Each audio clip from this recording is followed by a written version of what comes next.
ప్రియమైన దేవుని పిల్లలారా, ప్రభువైన యేసు క్రీస్తు వారి పేరట మీ అందరికీ వందనాలు.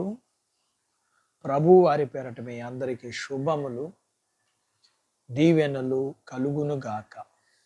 ఈ ఉదయకాలం పరిశుద్ధ గ్రంథము నుండి దేవుని వాక్యాన్ని చదువుకుందాము.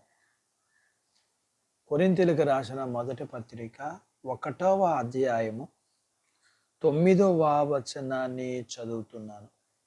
మిమ్మును పిలిచిన దేవుడు నమ్మదగినవాడు. దేవుడు తన మాటలు మనందరి కొరకు దీవించును గాక. ఆమేన్.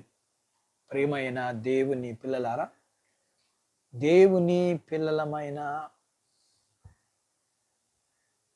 క్రైస్తవులు, లోకస్తులు వేరుగా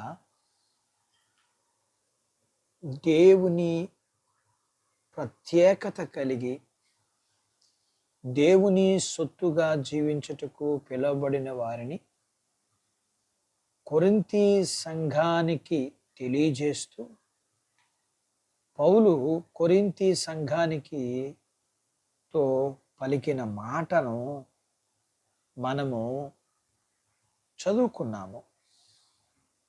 దేవుడు మనలను సంరక్షించుటలో, మనల్ని పోషించుటలో, మనల్ని పరిశుద్ధపరచుటలో, తన రాజ్యమునకు మనల్ని తీసుకుపోవటంలో ప్రభువు నమ్మదగినవాడు.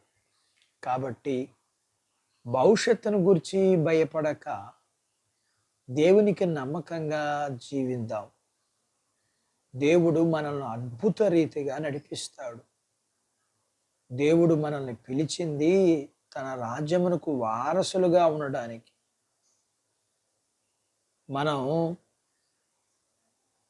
మనల్ని దేవుడు పిలిచింది పరిశుద్ధతను కలిగి ఉండడానికి.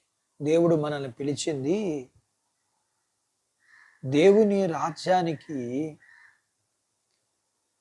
మనం వారసులుగా ఉండడానికి పిలిచాడు. అలాగే ఆయన యొక్క పిలుపు మానవుల యొక్క ప్రతి విషయములోనూ ఆయన పిలుస్తున్నాడు. ఆయన తన లేఖనములో ఇలా పిలవడం మనం చూస్తాం. ప్రయాసపడి భారం మోయుచున్న సమస్త జనులారా, నా యొద్దకు రండి, నేను మీకు విశ్రాంతినిస్తాను అని. అలాగే లేఖనాల్లో భూదిగంత నివాసులారా, నా వైపు చూచి రక్షణ పొందుడు అని పిలవటం మనం చూస్తాం. మరి ఒక చోట లేఖనంలో చెవియొగ్గి నా యొద్దకు రండి, మీరు వినిన ఎడల బ్రతుకుదురు, నేను మీతో నిత్య నిబంధన చేసేదను, దావీదుకు చూపిన శాశ్వత కృపను మీకు చూపుదును అనడం మనం చూస్తాం. మరి ఇంత ఇంకా ఆయన ఇలా అనడం మనం చూస్తాం. దప్పిగొన్న వారలారా, నీళ్ళ యొద్దకు రండి, రోకలు లేని వారలారా, మీరు వచ్చి భోజనం చేయండి. రండి, రోకలు లేకపోయినా ఏమి ఇయ్యకయే ద్రాక్షారసం పాలను కొనుడి అని పిలవటం చూస్తాం. అలాగే ఇంకా లేఖనాల్లో నేను మిమ్మల్ని మనుషులు పట్టు జాలలుగా చేస్తానని తన శిష్యులను, మానవులందరినీ పిలవటం మనం చూస్తాం. ఇంకా దేవుడు లోకమును ఎంతో ప్రేమించెను, తన అద్వితీయ కుమారునిగా పుట్టిన వాని యందు విశ్వాసముంచి ప్రతి వాడు నిత్యజీవానికి వారసుడు అవ్వడానికి పిలుస్తున్నాడు. నేను పరిశుద్ధుడును సాత్వికుడును కాబట్టి మీరు అలా ఉండాలని పిలుస్తున్నాడు. దేవుడు తన మాటలు మన కొరకు దీవించును గాక. ఆమేన్. ప్రార్థించుకుందాం.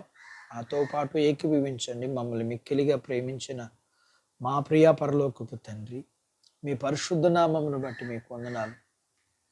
మానవులను,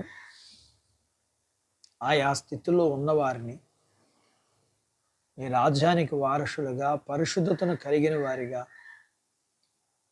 అలాగనే ఆయా స్థితుల్లో ఉన్నవారిని సంఘంలో ఉన్నవారిని మీరు పిలిచి ప్రత్యేకించుకుని ఈ భూమి మీద పరలోకంలో ఉండాలని మీ పిలుపును బట్టి ఏర్పాటును బట్టి మీకు వందనాలు చెల్లిస్తూ, ఆ రీతిగా మేమందరం కూడా మీ పిలుపుకు విధేయులమై మేము ఉండగలగటానికి సహాయం చేయండి. మీ పిల్లలను కలిగినంతటిని దీవించండి. చిన్న బిడ్డలను, యవనస్తులను, వృద్ధులను, స్త్రీ పురుషులను దీవించండి. వారి చదువులు, ఆరోగ్యాలు, ఉద్యోగాలు, పొలాలు, పశువులను దీవించండి.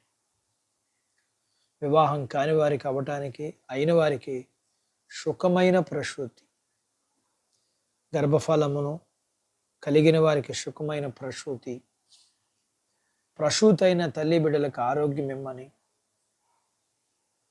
మీ పిల్లలను కలిగినంతటిని దీవించమని, మీ పిల్లలకు ఉన్న అవసరతలు, సమస్యలు, బలహీనతల్లో మీరు సహాయం చేయమని యేసు ప్రభు వారి పేరట స్తుతించి ప్రార్థించి అడిగినవన్నీ పొందుకుని ఉన్నాము తండ్రి.